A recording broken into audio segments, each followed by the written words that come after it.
In the studio with us today. Dr. Major G. Coleman is a law professor at the North Carolina Central University School of Law. He has a PhD in political science from the University of Chicago and a law degree from the University of Maryland. He has practiced law for many years with the federal government and is an expert on the political economy of race, evidence, the scientific method, formal argument, critical thinking, and logic. Let's welcome to Hope at Night, Major Coleman.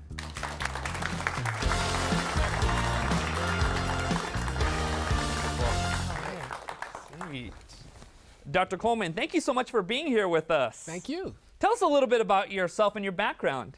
I grew up in New York. I flunked out of high school in New York, and then I went back to school. Wow.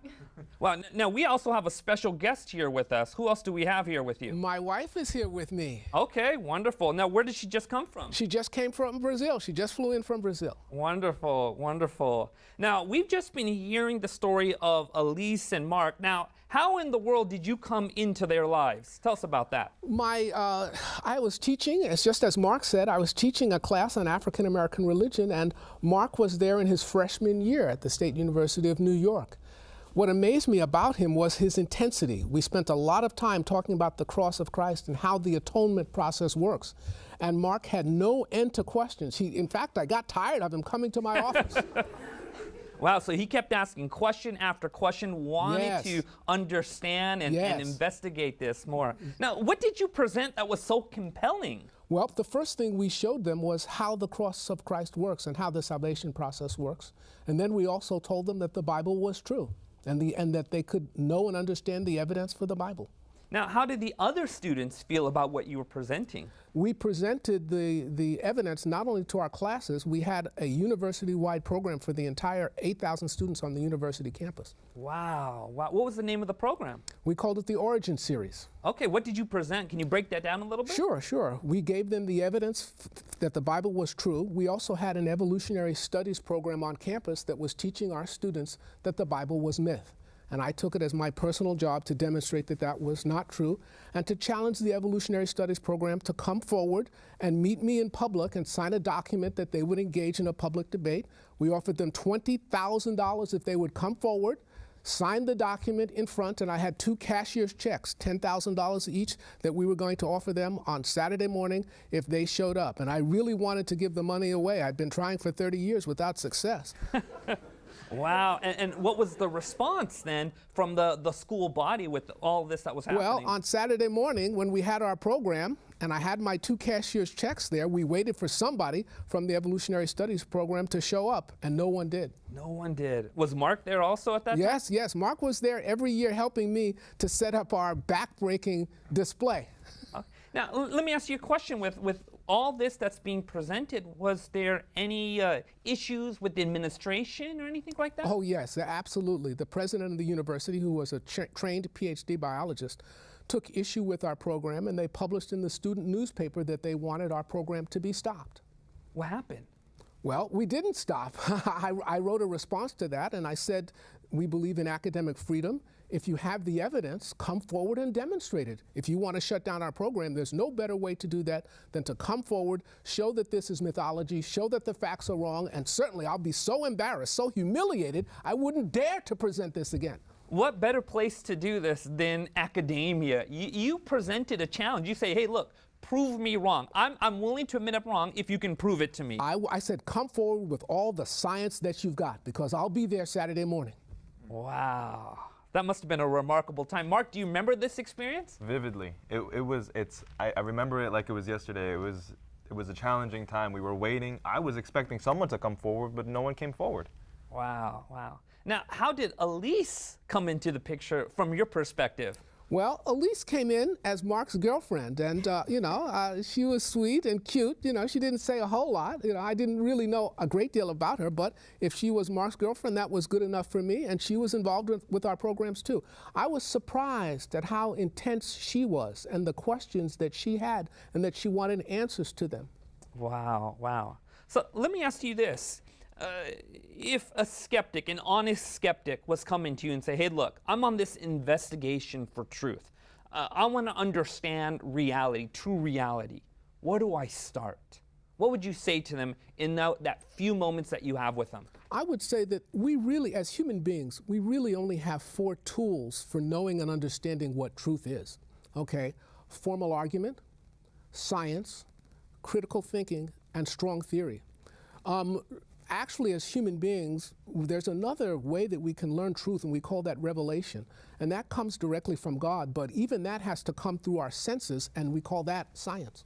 And you've been presenting this when you were at that school for how many years? You're going back a ways.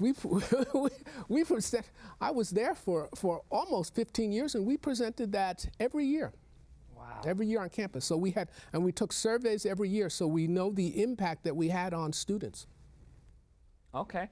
Mark and Elise, your life has been changed by the way God used this man. Where are you guys at in life right now? Well, right now, it's been quite a journey. So I went from going to the State University of New York, studying to be a teacher, got my bachelor's and master's in teaching, and then midway through my grad school, I just felt this, I would say personally, it was God calling me to the seminary, actually after a phone call that I had with Major. Sometimes he just calls me randomly. He's like, hey Mark, I have something to tell you. So he just said, I just see you at seminary, and I was like, this one time that you mentioned it, I do too. So that's where we are. We're in Michigan and in the seminary. Wow, so now you guys are studying for ministry right now. Wow, that's fantastic. This is what mentorship is all about. Fantastic. Well, it's time to go to a break, but in our next segment, we're going to find out more about something Major Coleman has brought with him. This is sitting right here on stage, a full-to-scale replica of Noah's Ark. Can the biblical story be true? We'll find out more in our next segment, so don't go away.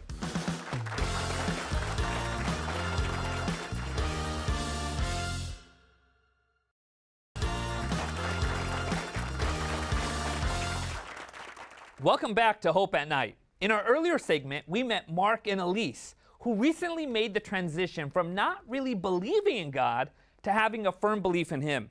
We also met Major Coleman, the professor they encountered, who had a major impact on their lives.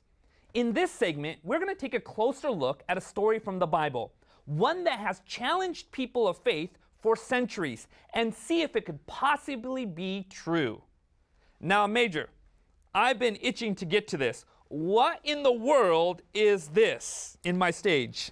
This is the largest scale model of Noah's Ark in the world.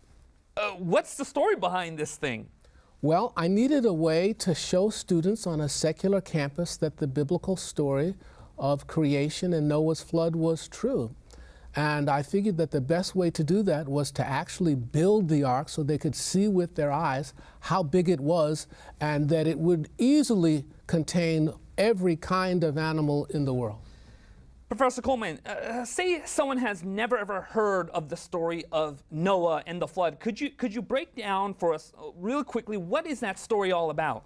Well, it was after the world had been in existence for 1,656 years, and God decided that because of their wickedness and their violence that He was going to destroy the world. And He ordered Noah to build an ark. And as you can see, that ark was 540 feet long. On its launch platform, it would have stood 100 feet wide and been 100 feet high and been 80 feet wide. And this is its size compared to modern objects that you can see today. The entire flood lasted for over a year, and it covered all the land on the entire planet. Wow. Prior to me becoming a believer in the Bible, I had learned even in Hinduism about the story of a worldwide flood and how a family was preserved during that worldwide flood. Now, I heard this story exists in many different cultures. How do we know that the biblical story is the most accurate story? Okay, well, the best way to test that, again, is with science and understand exactly how the flood happened. Before Noah's flood, there was a subterranean water chamber 60 miles down beneath the Earth's crust, which is 60 miles of granite. That water was under tremendous pressure and increasing temperature until it reached about 1,000 degrees. Once the crust cracked, it burst forth with a power of 1 trillion atomic bombs. Dr. Walter Brown is the one who invented hydroplate theory, and he has shown us exactly how the flood happened. What's so amazing is not that all living life was destroyed. What's so amazing is that 8 people and the animals inside the ark actually survived, and it would take a boat like this for them to survive. So, if I'm hearing this correctly, what you do in your presentations and in your course is you take this replica of a story that's found in the book of Genesis, and you present the reasonableness of this story. Yes, we show that it was actually could work, that it did work. The first boat in the world that was actually built larger than Noah's Ark was probably the most famous ship, and that was the Titanic. It was the first boat that was ever built that was larger than Noah's Ark. And that boat sunk. Yes, and it sunk, but Noah's Ark did not sink. It actually survived. And when you can see this, when I say this is the largest authentic model of Noah's Ark was not made out of lumber. It was made out of hewn logs and put together with wooden posts. The walls were 3 feet thick. Okay, there's no such thing as a 540-foot long tree today. So you cannot build a full-size model of Noah's Ark. This is the largest correct-to-scale model that exists. So I'm sure a lot of skeptics ask you this question, and that is this: wait a minute, all the life that exists in our world today, that's all the animals, that's all the birds, the land animals, yes, all of that came from Noah's Ark. How in the world did God fit all those animals upon this boat? Well, if you look at an encyclopedia of life forms, there are 90 genus forms of life that exist now. The average size, so 90 different kinds. If you count those 90 different kinds of animals and you take the largest species in every genus, by the time you get to the middle one, number 45, you're down to the size of a rat. There were 15,000 animals on the ark, and the average size, even if you include a brachiosaurus, almost 70 feet long, 110,000 pounds, the average size on the animal, of an animal on the size of the ark, was the size of a rat. So Noah could have had 15,000 rat-sized animals and cages on the ark. The total volume of the ark was 2.2 million cubic feet. 15,000 cages, 4 cubic feet, would take up about 25% of the space on the ark. So most of it was empty. Wow, that's incredible. Most of it was empty. And so when Noah's Ark landed in those mountains, what I'm hearing from you is those kinds or those family groups, they went out and they began to multiply and fill the world. Is that correct? Yes, so if you have different kinds of animals or genus of animals, that is, you can have different species that come from that. So for instance, wolves, coyotes, dinkos, foxes, they are all dogs, okay? Right. So you would only need one type of dog on the ark. That would be 4 dogs, 2 males, 2 females, that could produce all those different species, and the same things with the other animals. Let me ask you this question, which is, why are you so interested in this biblical story as opposed to any other biblical story? Well, that is because, first of all, Jesus believed in the flood model, and it's the basis for the entire authenticity of the Bible. If you can prove that the Genesis story is false, you have destroyed the entire belief system on which Christianity is based. So that's why we use this model to show people that Noah's Ark was real and that the story is true. Well, couldn't the story have been symbolic, metaphor for other kinds of events that took place? How about creation? Couldn't that have been symbolic or metaphorical in the language that's there? Well, it is possible, but when we look at the 4 postulates of creation and we compare them with the 4 postulates of evolution, only the postulates of creation have been observed. Evolution is based on 4 major ideas. None of them have ever been observed. Number 1, that life comes from non-life. We have not one single example of life coming from non-life. Number 2, that all the life forms that we have today came from single-cell life forms. many people do not know that while we do have single-cell life forms that we call bacteria, we have no two-celled life forms. We don't have three-cell life forms. We don't have four-cell life forms. We don't even have five-cell life forms. That is, we go from single-cell bacteria to complex life forms. So there's no evidence that all life comes from single-cell life forms. The third postulate of evolution is that time and chance drive evolution forward, of course, and time works against evolution. The chance of one simple 100-unit protein coming together by accident this is a very big number. Time and chance make evolution absolutely impossible. The fourth postulate that evolution is based on is that what we see today, minor genetic variation in species, is evidence of macroevolution. So because cats are different colors, dogs are different sizes, that means that fish turned into cows. And of course, we know that that's not true because Mendel proved that all the genes that exist today, you can shuffle them around, but there are no new genes that were created. Let's think about the four major postulates of creation. Number one, where there's a design, there must be a designer. We see codes in DNA. Codes are evidence of intelligence because you have to translate from one language to another. We have not a single example of that happening by accident. Number two, that the Earth, the solar system, the universe, and the galaxy are young, measured in thousands of years, not millions or billions of years. Many times people ask me, they say, well, Major, you believe in a young Earth, a 6,000-year Earth. Can you show me that that's true without using the Bible? And I say, absolutely. What's the oldest living thing on the planet? The oldest living thing on the planet? Trees. How old are the oldest trees? 4,500 years. That takes us back almost exactly to the year of the flood, okay, in 2500 BC. Remarkable. Number two, I'm saying, look at the sky. We call solar nebulae.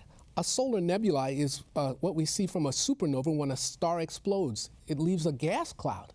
Because of our radio telescopes that we have now today, we can look deep into space and we can actually count the number of solar nebulae that are there. And how many are there? A supernova takes place about once every 26 years. How many solar nebulae do we have? 6,000 years worth. That's impossible in a universe that is billions and billions of years old. And we have other evidences such as alpha decay that we do in our program that most people don't understand that also shows that the Earth is 6,000 years old. So that's the second postulate that proves that the biblical story of creation is true. Life that we see today are the basic kinds of animals and plant life that were originally created. So we can test that. You can breed dogs, you can breed cats, but you can't breed cats with dogs. So there are limits to how far we can go. And lastly, that is, Earth experienced a worldwide flood in approximately 2500 BC, 1656 years after the world was created. The world is filled with limestone. Limestone is sedimentary rock. It precipitates out of water. The entire Earth was filled with water. Every mountain chain in the world, including Everest, has sea life on top of that mountain. The mountains rose out of the water, so we know that there was a worldwide flood. Let me pose a question to you, and Mark and Lise, feel free to jump in this. And that is this. Most people who don't believe in God aren't card-carrying members of the Atheist Club. They haven't studied molecular biology. Yes. Why don't they believe in God? What is the struggle there? Neil, I'm going to tell you, that's a very good question. My answer to that is probably because most of them has not actually seen the evidence that supports the Bible.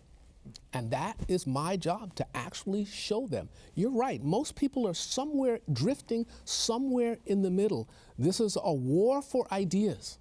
And it's my job to combat these forces of error, particularly in secular campuses, in universities, which is where I work and teach, and show that the evidence supports God's word. God is a God of science. That's fantastic. Mark and Lise, would you like to add to that? I think that even if you're not into all of the science, it's in the media.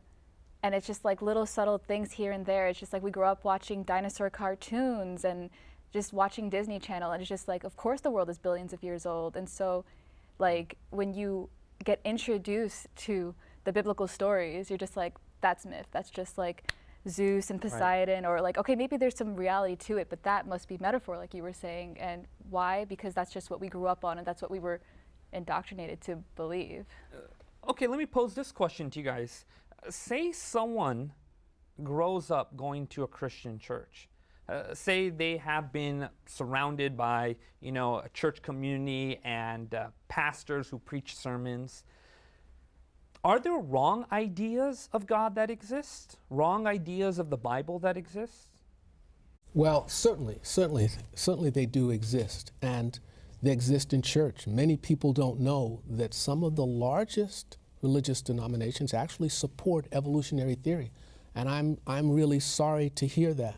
It is important that people test any church that they go to against the Bible to make sure that it is accordance with the truths of the Bible. Jesus believed in the flood story, and he said that he was coming again and it would be just as in the days of Noah. So if Jesus believed it, it's very difficult for me to understand how you could call yourself a Christian if you don't understand or accept the story of Noah's flood and the creation story. And of course, it's important to understand the science that goes along with that. We have to do, as educators, I'm an educator, I have to do a better job in making sure that people understand and that they know the science, that it's not just based on faith. God never asked for blind faith. It's always based on evidence. I really appreciate this discussion. I think what I'm hearing here is that with the evidence that you are presenting, you are providing a space for faith. You are giving people a reason to believe. Yes, and I think that's fantastic. Yes, absolutely. Major Coleman, you see that camera right there? There are people who are watching right now. There are people who are struggling with their faith in God. If you were to look at that camera right there and you were to talk to someone who was struggling, who is maybe a skeptic, someone wrestling with doubt, what would you say to them? I would say, hold on. The evidence is there. God is interested in you. He respects who you are. If you read, if you study, if you seek him with all your heart, you will find him. He has promised you that. The evidence is there, and I am here to help. Wonderful. If someone wanted to find out more about what you're presenting, where would they go? They could go to powerstation.org. That is my website. You can just send me an email, major@powerstation.org, and you can find me. Powerstation.org. That is right, powerstation.org. That's beautiful. Well, it's time to go to a break. But when we come back, we'll get to hear some questions from our live audience for the guest tonight. So don't go away.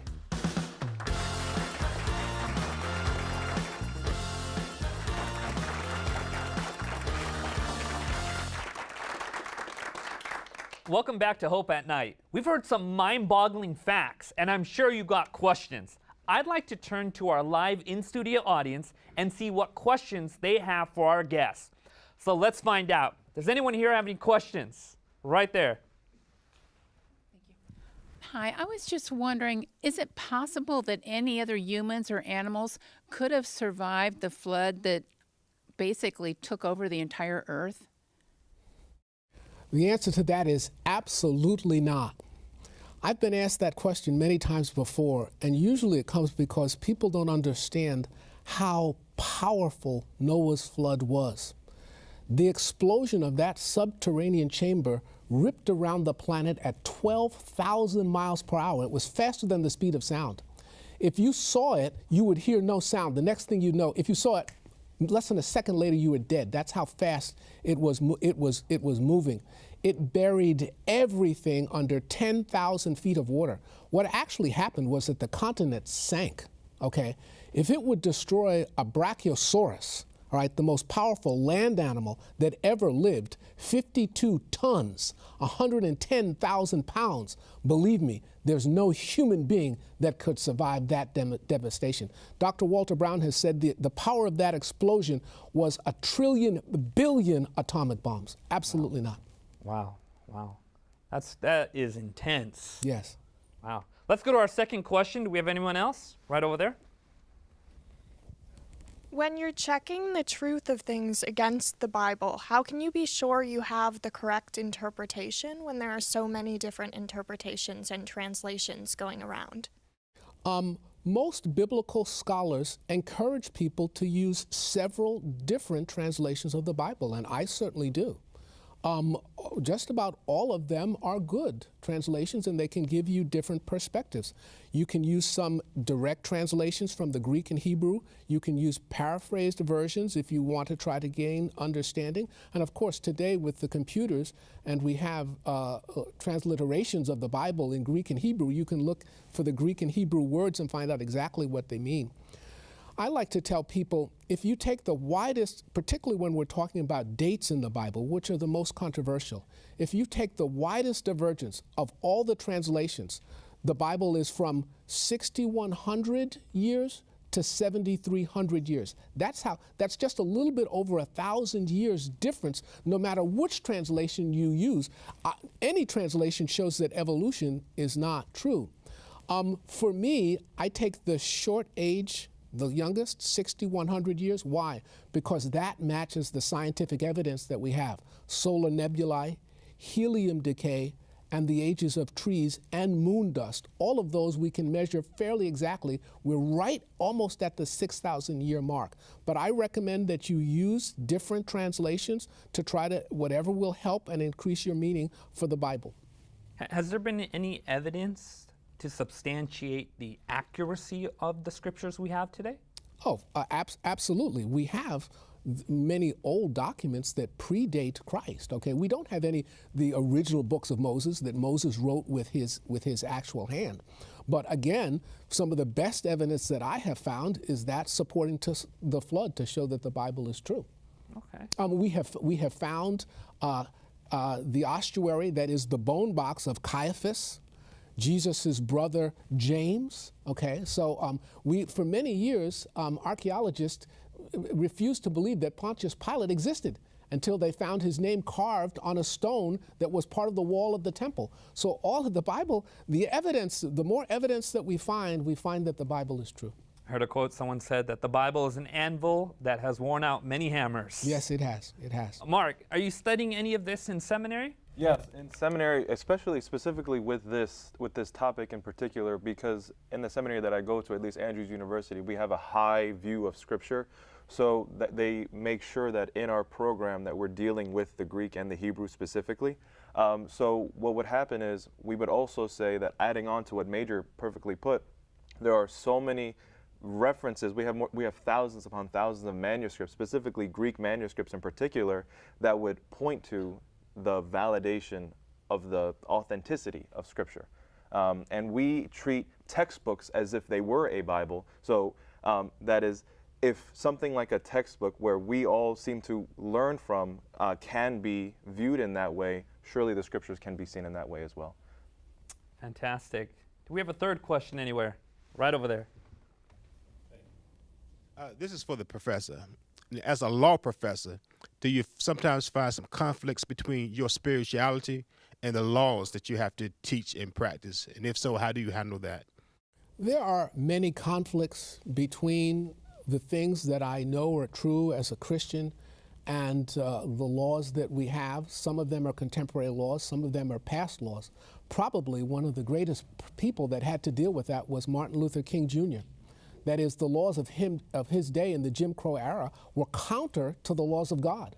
And he made it very clear, when a human law is not supported by the law of God, we have a duty to disobey such laws, okay? And that's a hard thing to do. It's a hard thing for many people to do. So I teach that to my class. That is, there is a higher law to human law. And what's most important is that we know what those higher laws are. So that's what I teach in my jurisprudence classes. That's amazing. You know, during the Nuremberg trials after World War II, when the Nazis were brought onto the stand with criminal charges, they were asked, why did you do this? Why did you slaughter these Jews? And they said, we're just following the laws of their land. But the prosecutors and the court appealed to what they called the higher law. And they said, look, there's a higher law that's above the laws of the land. So that's really remarkable. Yes, I like the way you put that.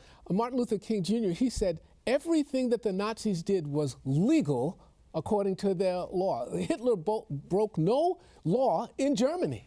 Okay, but that is, there are laws, and then there are God's laws, and we must always obey God rather than man. That's right. All right, do we have another question? Right over there. Were there any insects on the ark, and if so, why did Noah choose to bring them on? Well, now I'm going to have to be honest. We don't have biblical evidence of that, but however, insects are very hardy. And just like the giants of the sea, which you can see here down in front of the ark, the giant Caranosaurus, a Plesiosaurus, blue whales, the giants of the sea were not on the ark, and certainly while many of them died, sufficient survived for them to exist today.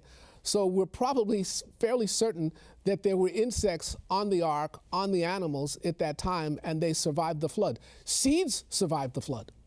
Okay, even though they could have bought them on the ark, a seed can survive in salt water for over a year.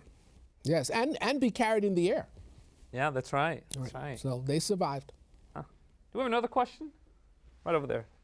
So if they were transported, how would you say fish, sharks, dolphins, whales, how are they stored on the ark? One of the things we like to do is of course, we have the largest animal that ever lived, a blue whale, in front of the ark there. A blue whale is about 300,000 pounds, 100 feet long. And you can easily see that if you had the desire, if you were crazy enough to do it, you could actually fit 4 full-size blue whales on the ark. There'd be no real reason to take a full-size blue whale on the ark for 2 reasons. Number one, it can survive in the water. And number two, if you wanted to take a blue whale on the ark, why would you take a full-size one? That is, it'll die sooner. Even though they live to be 90 years, you would take a small one, okay? And that would save space. You can see here on the top of our ark, we have a full-size Brachiosaurus, and right beneath it, we have a baby Brachiosaurus. A full-size Brachiosaurus is 110,000 pounds, all right, 50 tons. If you wanted to take one and you wanted to care for it, certainly it would fit, 4 of them would easily fit on the ark. And it would only take up 0.3% of the volume of the ark, a full-size Brachiosaurus. But again, it will die sooner. It has lots of waste. Why take a full-size one when you can take a baby? You can see how small. It's about the size of a large cow, a baby Brachiosaurus. So you wouldn't need to take the giants of the sea, the giant Caranosaurus, which is probably what was described in Job as the Leviathan. You wouldn't have to take a Brachiosaurus, which again described in Job, probably the behemoth with a tail like a cedar. You wouldn't have to take the giants of the sea on the ark, and the giants of the land you could take as babies if you just wanted to conserve space. And all of the animals, all of their food, all of their water fit on the first deck of the ark. The other 2 decks were empty. Major Coleman, but where are dinosaurs mentioned in the Bible? Well, I just mentioned that in Job. That is, we have behemoth. It says that he had a tail like a cedar. He says he has bones like bronze and legs like iron. And I'm saying that certainly looks pretty close to a Brachiosaurus to me. The Leviathan, in Job it says, can you put a hook in its nose? Can you capture it with a harpoon? It says its scales are like iron. And you can see the size. If you look at a Caranosaurus down there low on the ark, you can see its size compared to a human being. It could swallow you, right, in one gulp, all right? Probably wouldn't even have to chew. So they were a certain, and the equivalent size of a Brachiosaurus. So there are not only dinosaurs mentioned in the Bible, but we have post-biblical descriptions of dinosaurs, all right? And we even have not petrified dinosaur bones, we have mummified dinosaurs that we have found. That is, where it's still skin. So they absolutely had to be, the giants of the land had to be on the ark. That's different from saying that all of the different genus of dinosaurs were on the ark. That doesn't mean that, but certainly some of them were, because we have evidences after the flood that they survived. The lack of vegetation probably is why they went extinct after the flood. Wow, that's remarkable. It helps you recognize that the story of Noah is very much a reasonable story based upon all the evidence that's being found. I think we got time for one more question. Right there. Yes, I was just wondering, how did the animals that were on the ark, what made them not be able to eat Noah and his family? Like, how did that stop? It says after the flood that Noah and his family. Now you have to get all these animals out of the ark, and of course they were very powerful and very fierce, and Noah was afraid of them. That's why God put the fear of man in all of the animals. So there was danger of that, and of course we have an example of a full-size cage that would have been on the ark. Probably after the flood, the animals were so anxious to get off of that they didn't have time for Noah. They wanted to eat something more than the grain that they had been fed for over a year on the ark. So I'm sure that they had better things to do. The good thing is that Noah and his family did survive. And you can see here how small the 8 people that we have next to the white van, how small a human being would be compared to the ark. So they did survive. And of course, they were on the 3rd deck. We have 20th century evidence. His family, they had housing on the 3rd deck. You could easily keep all the animals on the 1st deck. And this is an automatic cage. It's automatic watering, automatic waste control. They didn't have to do much maintenance, so they could let them go by themselves. Wow, wow. This has been fascinating. Thank you so much, Mark, Elise, and Major, for being with us today and for sharing with us such insightful things. You know, we've been examining the topic of truth and take a closer look at the story of Noah's Ark. Some people look at the story of Noah's Ark as a story of destruction, but it's a story of grace and salvation. Anyone can be saved if they want to be. I'm sure this episode has given you lots to think about on the topic of what is truth and whether or not we can truly trust the Bible as a source of truth. So what do you think? Please follow us on Facebook at Hope at Night, and send in your comments and questions to us there. And be sure to join us next week for another episode of Hope at Night.